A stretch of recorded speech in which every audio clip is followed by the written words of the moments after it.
9절 말씀 제가 봉독해 드리겠습니다.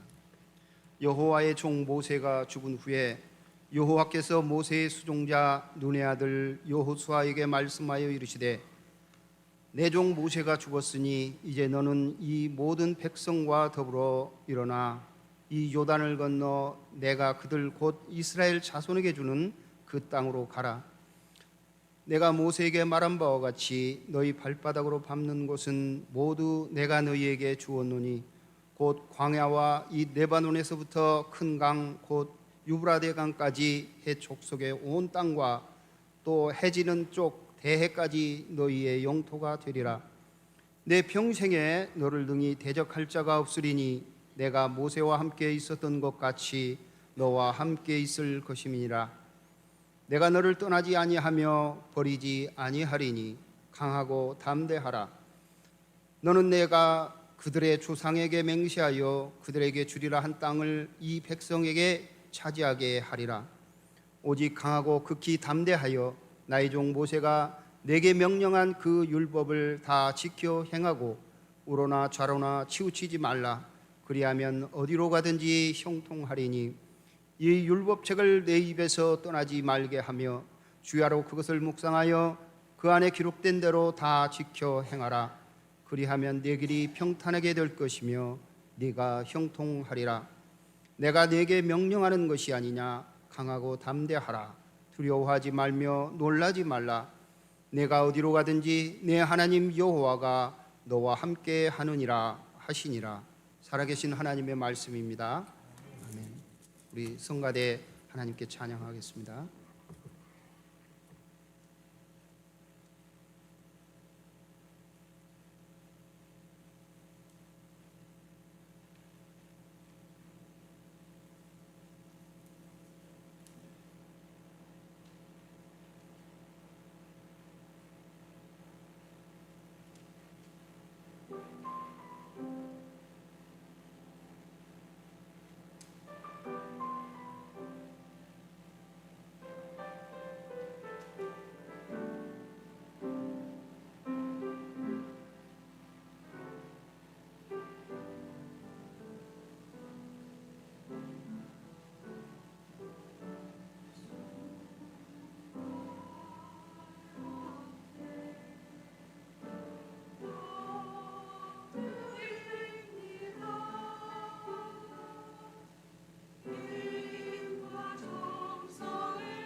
예, 우수한 목사님께서 이제는 나에게 주시는 말씀 세 가지 말씀 전해 주시겠습니다. 환영해 주시기 바랍니다.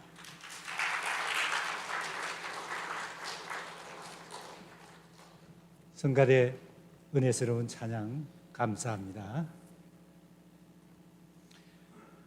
서울 마포구 양화진에 500여 명의 외국인의 무덤이 있습니다. 지난번에 그 중에 두 분, 언더우드 선교사님과 아펜셀러 선교사님 이야기를 드렸습니다. 오늘은 양화진에 묻힌 선교사님 세 번째로 무어 선교사님 이야기를 드리려고 합니다. 이분입니다. 무어는 백장 해방 운동의 지도자였습니다. 제가 자란 시골 동네에 선배 한 분이 계셨습니다.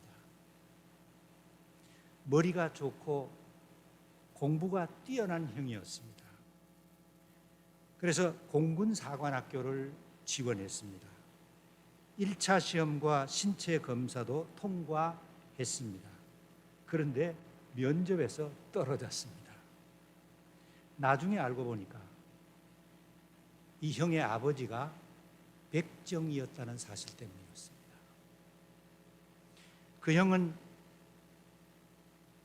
국립대학에 들어갔습니다. 재학 중에 또 시험을 보았습니다.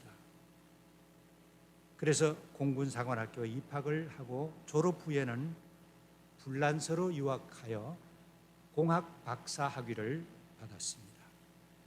돌아와서 공군사관학교 교수가 되었습니다. 불과 50년 전 이야기입니다. 제 어릴 때 이야기입니다. 조선에는 4계급이 있었습니다. 양반이 있었고, 중인이 있었고, 상인이 있었고, 마지막에는 천인이 있었습니다. 이 천인은 기생, 무당, 광대, 포졸, 갑바치, 고리장, 백장들이었습니다. 천인들은 사람 대접을 받지 못한 직업이었습니다. 천인들은 아무리 돈이 많아도 기와집을 지을 수가 없었습니다. 족보도 가질 수 없었습니다. 장가 갈 때 가마도 타지 못했습니다. 사람이 죽어도 상여 대신에 지게에다 시신을 메고 사냥을 이뤘습니다. 그리고 묘를 쓰는데 때를 입히지 못하게 했습니다. 백장은 7천인 중에서도 최하위였습니다. 백장은 백정이라는 한자에서 왔습니다. 백장은 호적의 입적이 금지되었습니다. 제사 때 짐승을 잡는 것이 그들의 생업이었습니다. 백장은 500년 이상 천대받아온 사람들이었습니다. 일제시대 때 조선 총독부 조사에 따르면 백장의 수가 7,538가구 33,712명이었습니다. 1923년 진주의 백장 이학찬이 자기 아들을 몇 차례 학교에 입학시키려고 했지만은 거절당했다고 합니다. 백장 해방운동의 지도자 무어의 비석은 국문과 영문으로 기록되었습니다. 이렇게 쓰여져 있습니다.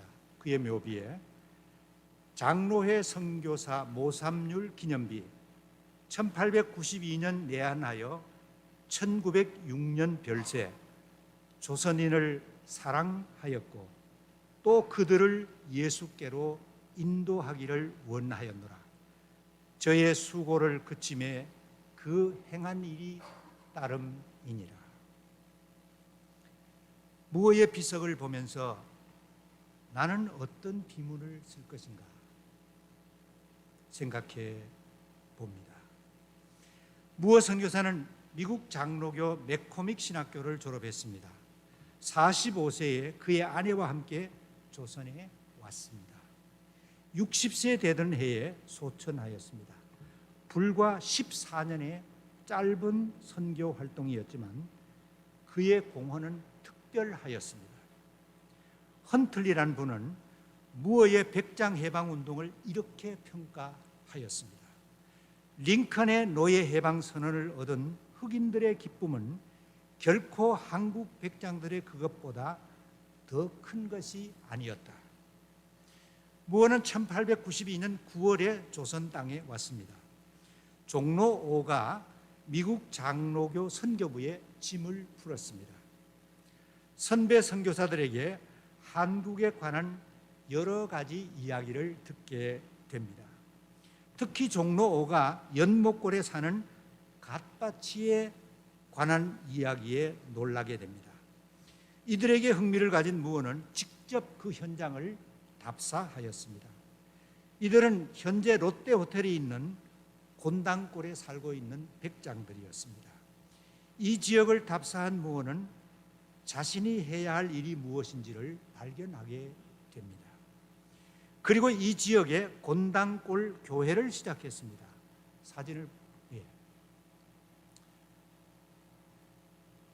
이 교회가 서울에서 두 번째 장로교회였습니다. 첫 번째 장로교회는 세문안교회, 그리고 두 번째 장로교회가 이 곤당골 교회였습니다.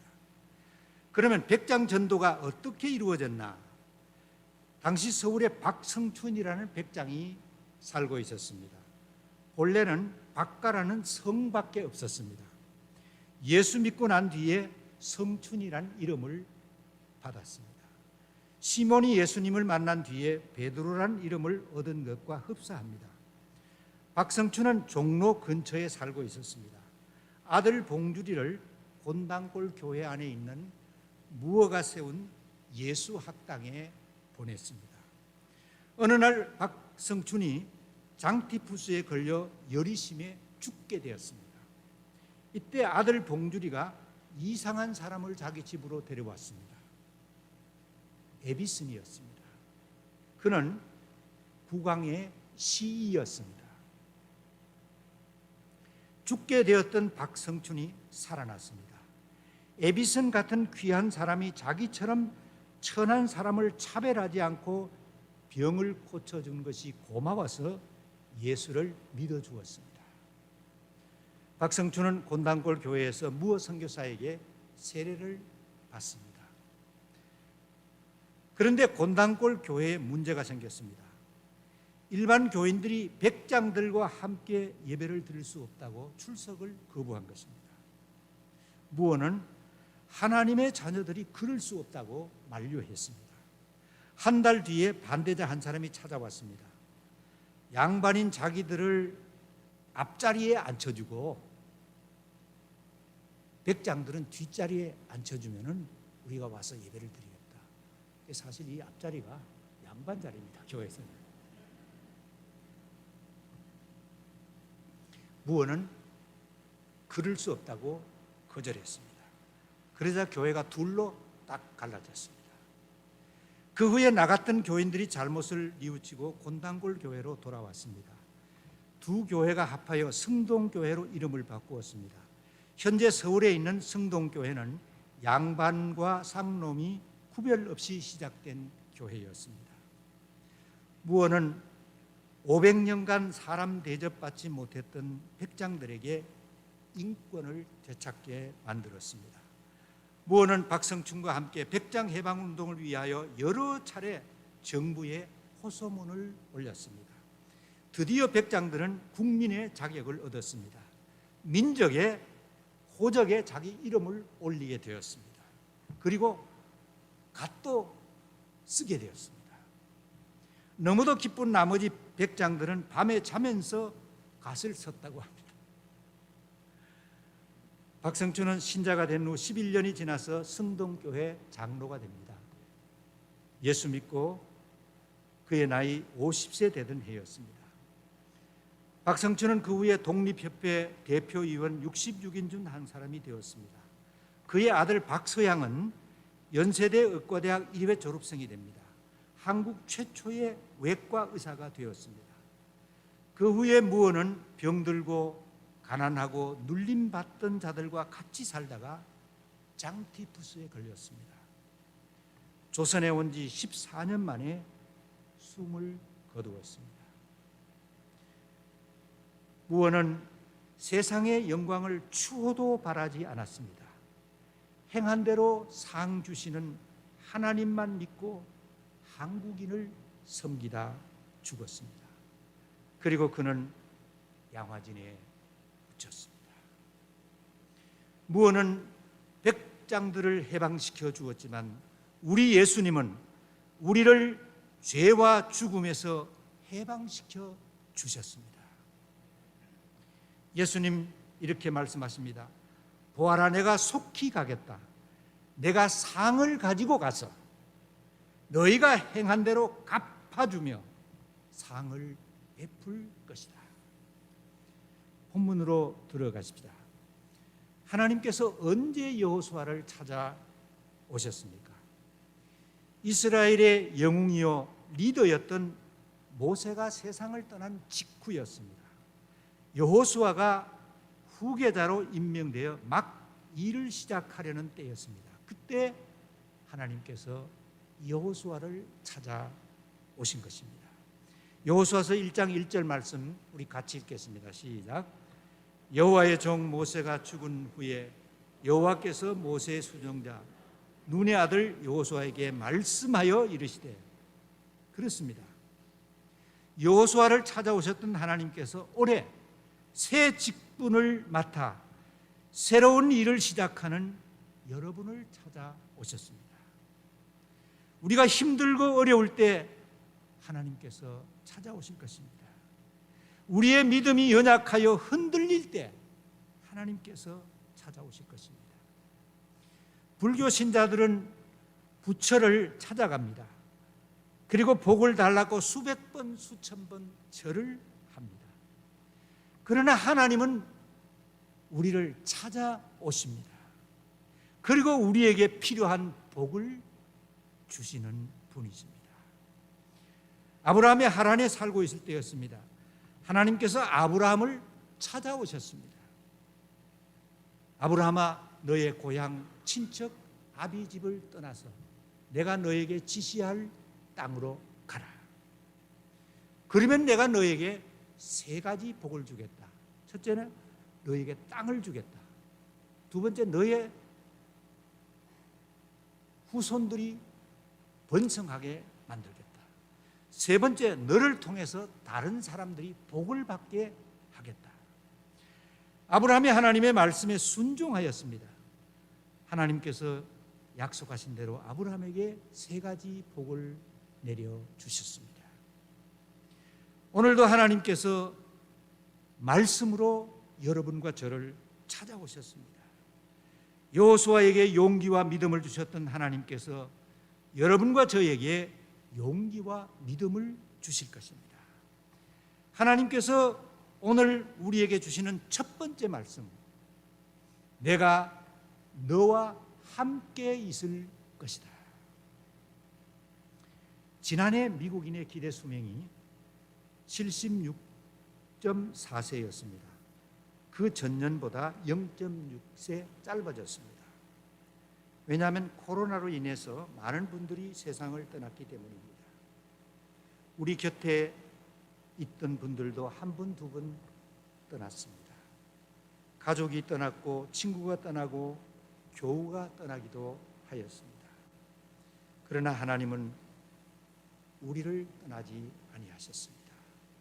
여호수아서 1장 5절 우리 같이 읽겠습니다. 시작. 내가 모세와 함께 있던 것, 같이 읽으세요. 시작.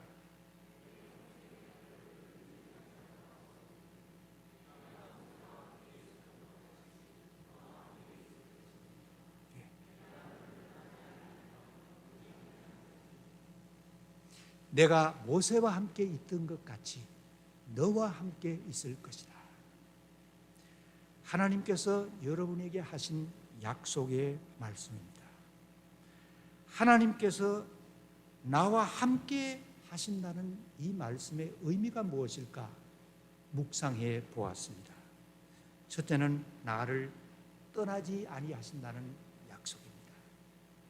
사람은 나를 떠날 수 있습니다. 친구도 나를 떠날 수 있습니다.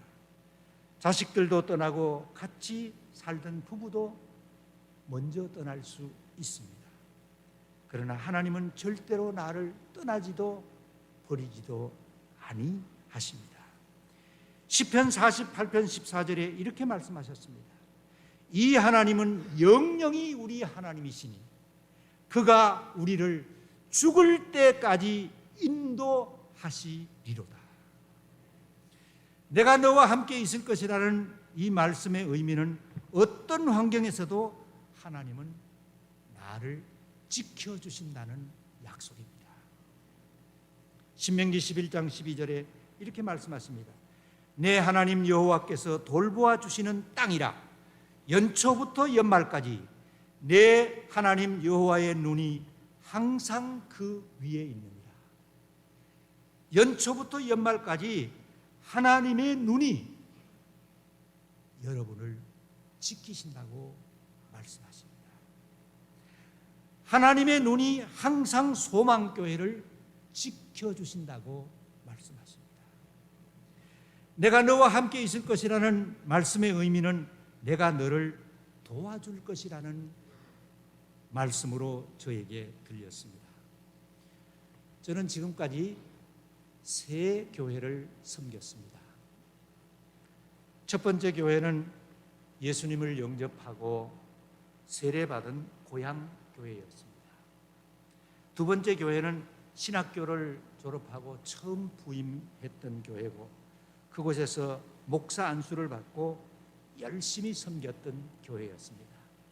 세 번째 교회는 미국 와서 개척하고 은퇴한 이민 교회였습니다. 하나님께서 저를 도와주셔서 그래서 그 목회의 시간들이 행복했던 날들이었습니다. 나는 왜 인복이 없지? 나를 돕는 사람이 없다고 외로워하십니까? 목적지 가나안까지 여호수아를 도우셨던 하나님께서 여러분을 도와주실 것입니다. 성령님을 보혜사라고 부릅니다. 보혜사라는 말씀의 뜻은 헬퍼라는 뜻입니다. 올해 여러분이 어디에서 무슨 일을 하든지 성령님이 여러분을 도우실 것입니다. 다윗은 키가 작았습니다. 골리앗에 비해 힘도 약했습니다. 칼도 가지지 않았습니다. 물맷돌이 그가 가진 전부였습니다. 그러나 골리앗 장수를 이겼습니다. 하나님께서 도우셨기 때문입니다. 우리는 미국 땅에 살고 있는 코리안 아메리칸입니다. 키도 백인들에 비해서 작습니다. 영어도 서툽니다. 백인들 눈에는 보잘것없는 에이시안일 것입니다. 그러나 하나님께서 도우시면 우리와 우리 자녀들이 이 땅을 차지할 것입니다. 요셉처럼 이곳에 보내신 하나님의 뜻을 이루어 드릴 수 있는 줄 믿습니다. 두 번째 하나님께서 우리에게 주신 말씀은 강하고 담대하라입니다. 외유내강이라는 말이 있습니다. 겉으로는 약해 보이지만 내면은 강하다는 뜻입니다. 지도자가 때로는 강하고 담대해야 합니다. 작년 연말에 한국노총 화물연대가 전면 파업을 했습니다. 하루에도 몇 천억의 손실이 있었습니다. 그러나 대통령은 꿈쩍하지 않았습니다. 법과 원칙으로 정면 돌파했습니다. 사람들은 이것을 소신이라고 합니다. 그러나 그리스도인들이 하나님을 의지하고 강하게 밀고 나가는 것을 성경은 믿음이라고 부릅니다. 여호수아서 1장 7절 말씀에 오직 강하고 극히 담대하여 나의 종 모세가 네게 명령한 율법을 다 지켜 행하고 좌로나 우로나 치우치지 말라. 그리하면 어디로 가든지 형통하리니.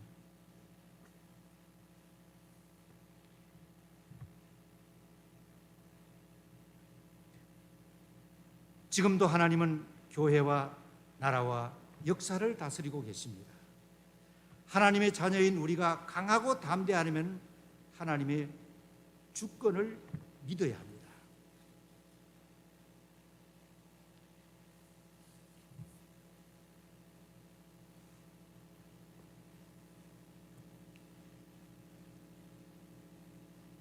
이상구 박사가 40년간 전파하던 안식교를 떠났습니다. 그리고 기독교로 입문해서 강원도에서 수양관을 하고 있습니다.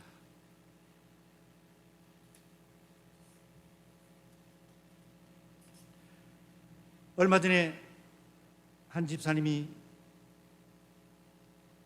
찾아왔습니다. 가장 무서운 암에 걸려 2달밖에 살지 못한다는 사형 선고를 받았답니다. 사무실에 앉아서 요한복음 5장 24절을 읽어주었습니다.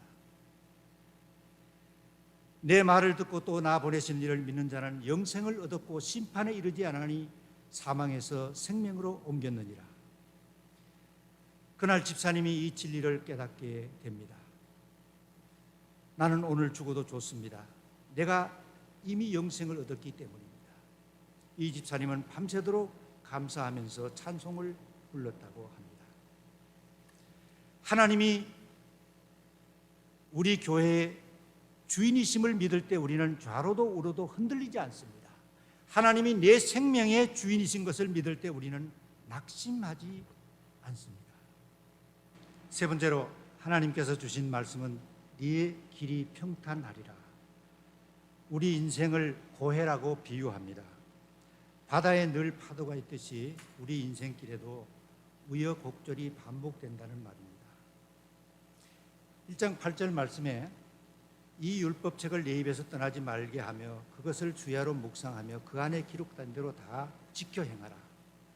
그리하면 너의 길이 평탄하게 될 것이며 네가 형통하리라. 듣기 좋으라고 하는 말은 아닙니다. 하나님께서 여러분에게 주신 약속의 말씀입니다. 새해라고 모든 일이 저절로 잘 되는 것은 아닙니다. 하나님께서 평탄하게 만들 때 잘 되는 것입니다. 단지 조건이 있습니다. 올해 우리가 성공하는 비결이 여기 있습니다. 하나님의 말씀을 매일 읽어야 합니다.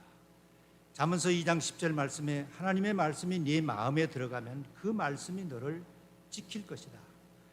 하나님의 말씀을 지키고 행하는 것 올해 우리가 행할 일입니다. 이번 주간에도 우리가 하나님의 말씀을 붙드십시다. 그러면 그 말씀이 우리를 붙들어 주실 것입니다. 우리가 하나님의 말씀에 순종하여 손해본 것은 손해가 아닙니다. 우리는 하나님께서 하시는 일을 다 알 수는 없습니다. 그러나 확실한 것은 하나님께서 내 인생길을 인도하시는 목자라는 것입니다.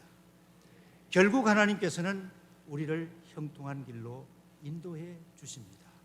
왜냐하면 하나님께서 우리를 기뻐하시기 때문입니다. 시편 18편 19절에 여호와께서 나를 넓은 곳으로 인도하셨다. 하나님께서 나를 구원해 주셨다. 왜냐하면 하나님께서 나를 기뻐하셨기 때문이다. 다윗의 이 간증이 우리의 간증이 되기 원합니다. 우리가 우연히 미국에 온 것은 아닙니다. 나를 이곳으로 보내신 분은 하나님이십니다. 미국 땅의 주인은 백인이라고 생각하지 않습니다. 하나님의 뜻을 알고 행하는 사람이 미국 땅의 주인이 될 것입니다. 라코다 인디언 추장의 기도입니다. 댄스 위드 울프에 나오는 영화에 나오는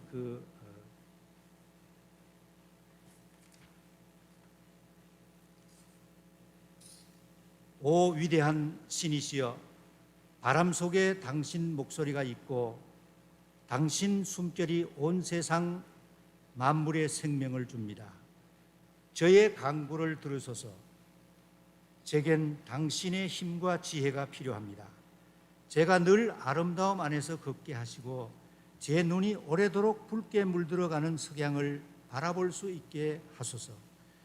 당신께서 만드신 것들을 소중히 여기게 하시고 당신 목소리를 들을 수 있도록 제 귀가 늘 예민하게 하소서.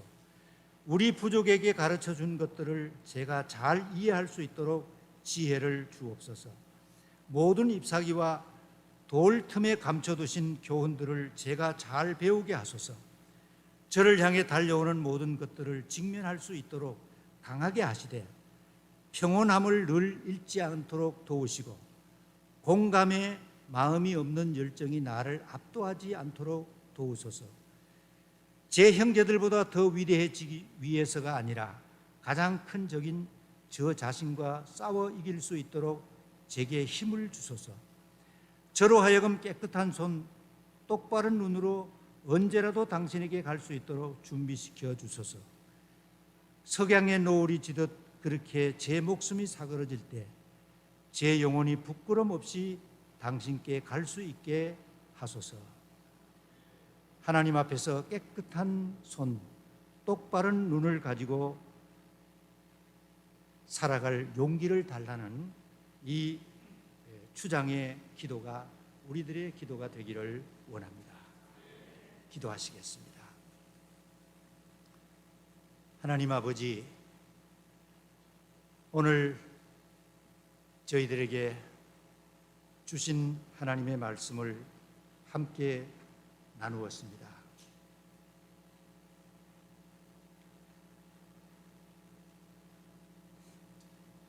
이 말씀 여호수아를 통해서 이스라엘 백성들에게 준 말씀이자 하나님께서 저희들에게 준 말씀으로 받아서 여호수아와 이스라엘 백성들처럼 하나님의 말씀에 순종하며 살아가는 저희 모두가 되게 하옵소서. 예수님 이름으로 기도드리옵나이다. 아멘.